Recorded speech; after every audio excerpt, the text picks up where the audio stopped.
আপনার কি মনে হয় যে বিএনপির রাজনীতি যে আপনি এর আগে করেছেন বা এতদিন করেছেন সেটা কি ভুল ছিল? না, একদমই ভুল ছিল না খালেদ হুম, ভাই। হুম।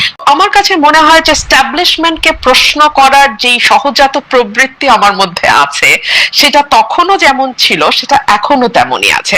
আপনার মনে থাকবে বিএনপি পাওয়ারে আসার আগে যেই 17 মাস আসলে অন্তর্বর্তীকালীন সরকারের সময় ছিল, সেই সময়টাতেও কিন্তু আমি অন্তর্বর্তীকালীন সরকারের তীব্র সমালোচনা করেছি।